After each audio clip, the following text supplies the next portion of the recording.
থেকে পড়ে গেছিলাম। বলিস কি, তুই কি মারা গিয়েছিলি? কে জানে, ছোটবেলার কথা এখন কি আর মনে আছে?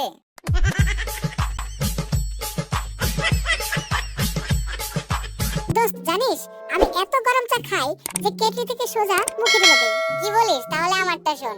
আমি তো চা পাতা, চিনি, দুধ মুখে দিয়ে নিজেই চুলায় বসে পড়ি। দোস্ত জানিস, কাল আমাদের বাসায় চোর এসেছিল। আরে কি বলছিস? তারপর তো আমার ঘুমই ভেঙে গেল। আমি ওকে জিজ্ঞেস করলাম, তুমি এখানে কি করো? বললো, আমি টাকা পয়সা খুঁজি। তারপর তুই চোরটাকে পুলিশে দিসনি? আরে না, তা কেন করবো? তবে কি করেছিস? কি করবো আবার, আমি চোরের সাথে টাকা পয়সা খোঁজার কাজে লেগে পড়লাম।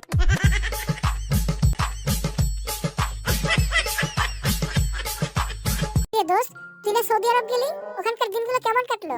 আর বলিস না দোস্ত, সেখানে সবাই বিদেশি ভাষায় কথা বলে, শুধু আজানটা আমাদের মতো বাংলা ভাষায় দেয়। আচ্ছা বল্টু, তোকে যদি পুনর্জন্ম নেওয়ার সুযোগ দেওয়া হয়, তবে আবার তুই কি হয়ে জন্ম নিবি? ও, তাহলে তো আমি তেলাপোকা হয়ে জন্ম নেব।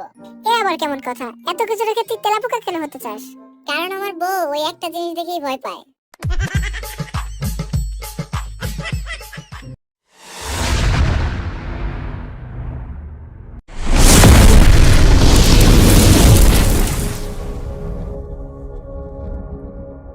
বল্টু জানিস, গত রাতে আমাদের বাড়ির উপর দিয়ে প্রচুর ঝড় বয়ে গেছে।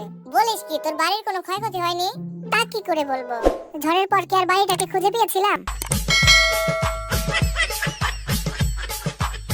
কিরে দোস্ত, কালকে তোকে দেখলাম 10 হাত লম্বা একটা পাইপ দিয়ে সিগারেট টেনে খাচ্ছিস, ঘটনাটা কি? আর বলিস না, আমার আব্বু বলছে সিগারেট থেকে 10 হাত দূরে থাক।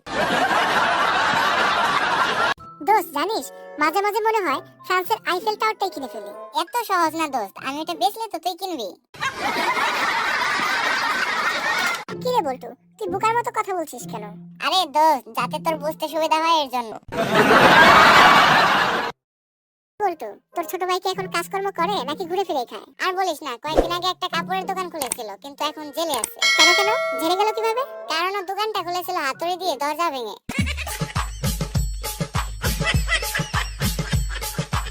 আচ্ছা বল্টু, বলো তো বাংলাদেশে বর্তমানে জনসংখ্যা কত? স্যার 32 কোটি। কি বললি? জি স্যার, সরকারি দলগুলো বলছে তাদের সাথে নাকি 16 কোটি মানুষ সঙ্গে আছে, আবার বিরোধী দলগুলো বলছে তাদের সঙ্গেও নাকি 16 কোটি মানুষ সঙ্গে আছে, তাই স্যার 32 কোটি বললাম।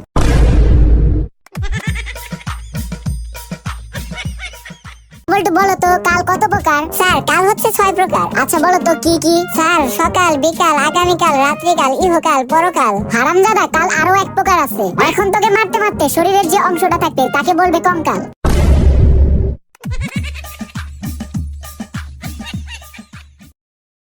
বল্টু, তুই জীবনে কয়টি বই পড়েছিস? স্যার এখনো তো মরি নাই, তাই বলতে পারবো না।